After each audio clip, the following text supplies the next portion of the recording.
जैसा कि हमने पिछली वीडियो में देखा, ईमो कल्टीवेशन करते हुए सोच रहा होता है, लगता है इस दुनिया में कल्टीवेशन सूटेबल नहीं है, नहीं तो मैं अब तक सेकंड लेवल तक पहुंच चुका होता। अब इस वीडियो के स्टार्ट में दिखाया जाता है, अचानक से ईमो का ब्रेक थ्रू हो जाता है। ईमो कहता है, मेरी डिवाइन कॉन्शियसनेस एक्सपेंड हो रही है, मैंने finally second level of training QI में ब्रेक थ्रू कर लिया। पर यह ब्रेक थ्रू मेरे लिए सामान्य नहीं है, मुझे इस दुनिया में और अधिक करना है। मुझे इतने से ही खुश नहीं होना चाहिए।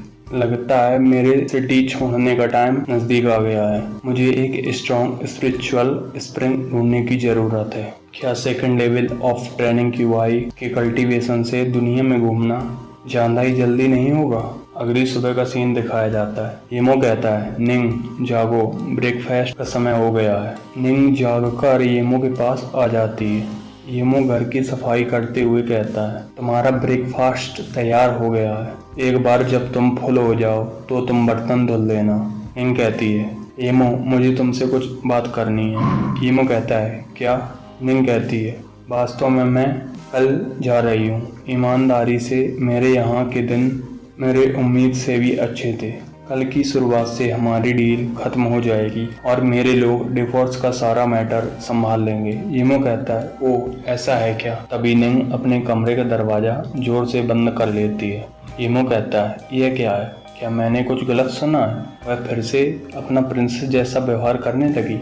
निंग कहती है, हम इतने दिनों से एक साथ हैं और क्या वह मुझे प्रॉपर तरीके से फेयरवेल भी नहीं कर सकता? दिन के लास्ट में वह केवल मनी के लिए यह करता है और मैंने सोचा कि वह इतना बुरा व्यक्ति नहीं होगा।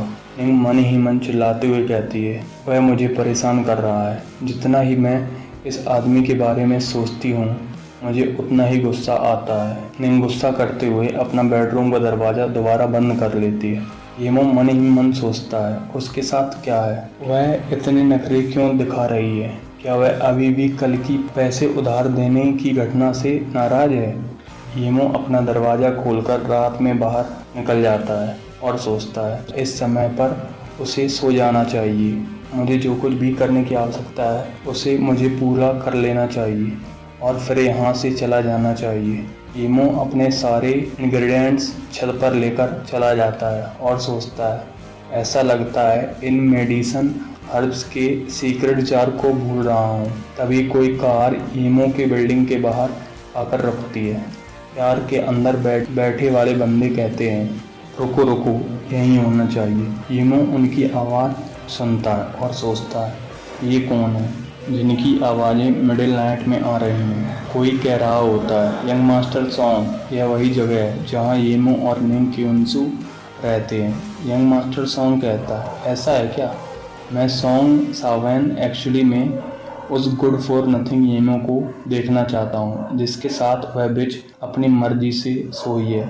ईमो अपने बारे में सुनता है, गुड फॉर नथिंग? दूसरा बंदा कहता है, यंग मास्टर सॉन्ग, हम ईमो और निंग किंगसू के साथ क्या करने का वेट कर रहे हैं? सॉन्ग वैन हंसते हुए कहता है, उस लड़की को पीटने के बाद इस पर डिस्कस करेंगे। जहाँ तक मेरी उस सिस्टर इन लॉ की बात है तो हम उसके साथ आज रात खेलेंगे।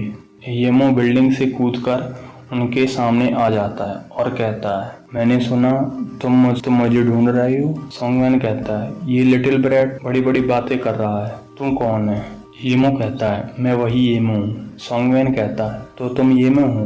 ग्रेट। वह वांग चुआन को ऑर्डर देता है, मेरे लिए उसकी टांगे तोड़ने से शुरू करो। वे दोनों बंदे कहते हैं, यस यंग मास्टर। सॉन्गमैन कहता है, उससे ज़्यादा मत करना, हमें अभी उसे मारना नहीं है। मैं चाहता हूँ कि जब मैं इसके बाद उस लिटिल बिच को बेहोश कर दूँ तो वह अपनी कॉन्शियसनेस में हो। वे दोनों बंदे ईमो को मारने के लिए आगे बढ़ जाते हैं। ईमो सोचता है, ये दोनों लोग ईंट मकानों की तरह बने हैं लेकिन उनकी रिएक्शन स्पीड तेज है। ये उन सड़क पर चलने वाले जैसे नहीं है। पहला बंदा कहता है, घटिया ब्रैड को मेरी किलिंग आर्म का टेस्ट करना चाहिए। ईमो सोचता है, पर मेरी आंखों में ये प्रैक्टिकली आंट की तरह मूव कर रहा है। वह बंदा ईमो पर अटैक कर देता है। ईमो अचानक वहाँ से गायब हो जाता है। वह बंदा कहता है, वह डिसअपियर हो गया? वे दोनों बंदी कहते हैं वह अचानक कहाँ चला गया। सॉन्गमैन कहता है इडियट्स तुम्हारे पीछे है वो। ईमो अचानक से पहले बंदे के स्पाइन पर अटैक कर देता है। उसके बैक से ब्लड आने लगता है। दूसरा लड़का चिल्ला रहा होता है। तभी ईमो अचानक से सॉन्गमैन के पास से गुजरते हुए दूसरे बंदे पर भी अटैक कर देता है। दूसरा बंदा दूर जाकर गिरता है। सॉन्गमैन वांगचुआन चिल्लाता रह जाता है और कहता है यह येमो ह्यूमन नहीं है। सॉन्गमैन यह देखकर डरकर भाग जाता है। येमो लंबी लंबी जंप लगाकर उसका पीछा करने लगता है। येमो सोचता है जैसा कि second level of training QI से उम्मीद थी, अब मेरी स्ट्रेंथ और स्पीड टोटली डिफरेंट लेवल पर है। जहाँ तक कि मैं फर्स्ट लेवल पर था उससे तो पूरी डिफरेंट लेवल पर है। मेरी डिवाइन कॉन्शियसनेस को मेंशन ना किया जाए। इसकी सहायता से मैं एवरी मोमेंट पहले से ही प्रेडिक्ट कर सकता हूँ। मैं अपनी कल्टीवेशन से धीरे धीरे इसका पीछा कर सकता हूँ। सॉन्गमैन कहता है वह गाय कहाँ है? उसने मुझे क्यों नहीं पकड़ा? मैं उस ब्रेड की आईसाइट से बाहर निकल चुका हूँ। आज एक गलती हो गई। अगर मुझे पता होता कि ऐसा होगा तो मैं अपने डिफेंस के लिए वेपन ले आता। वह अभी भी भागता जा रहा होता है। तभी येमो आकर उसके पीछे से अटैक कर देता है। उसके मुंह से ब्लीडिंग होने लगती है और जाकर दूर गिर जाता है। वह कहता है मेरे नज़दीक मत आना, मैं सॉन्ग फैमिली का एक मेंबर हूँ। येमो तुम्हारे पास इतना साहस है कि तुम सॉन्ग फैमिली के मेंबर पर अटैक कर सको? येमो कहता है मेरी नज़र में तुम्हारी सॉन्ग फैमिली एक ट्रैश है और तुम उस ट्रैश फैमिली के ट्रैश हो, भाड़ में जाओ। सॉन्गमैन कहता है नहीं। वांगचुआन कहता है रुको रुको। येमो कहता है अरे वाह तुम अभी बातें कर रहे हो। वांगचुआन कहता है हम इसके बारे में बात कर सकते हैं, उसे मत मारो। सॉन्गमैन कहता है वांगचुआन तुम अभी तक नहीं मरे, जल्दी आओ मुझे बचाओ। येमो कहता है किसने कहा कि तुम मुझसे बात कर सकते हो? वांगचुआन कहता है यंग मास्टर सॉन्ग, कुछ होने पर हम तुम्हें कितना भी मनी दे सकते हैं। येमो सोचता है ओ सही है मनी। येमो कहता है तुम यहाँ कार से आए हो? सॉन्गमैन कहता है हाँ ऑफ कोर्स कार से आए हैं। फिर सभी कार में बैठकर जाने लगते हैं। वांगचुआन कहता है बिग ब्रदर ये हम आधी रात को कहाँ जा रहे हैं? हम कैश ले आ रहे हैं, अभी बैंक क्लोज होंगे। येमो कहता है गुइलिन। वांगचुआन कहता है क्या गुइलिन? वह तो यहाँ से लगभग 1000 किलोमीटर से भी ज़्यादा दूरी पर है। सॉन्गमैन कहता है जैसा यंग मास्टर कहते हैं वैसा करो। वांगचुआन कहता है हाँ हाँ। सॉन्गमैन कहता है यंग मास्टर ये हमने जो आपके साथ डील करने में ऑफेंस किया है ये मेरी सॉन्ग साओ वैन की गलती है, पर तुम जानते हो कि हमारी सॉन्ग फैमिली किस कैपेबल है। यदि तुमने हमारे साथ कुछ भी किया तो तुम्हें कहीं भी जगह नहीं होगी जहाँ तुम बच सको।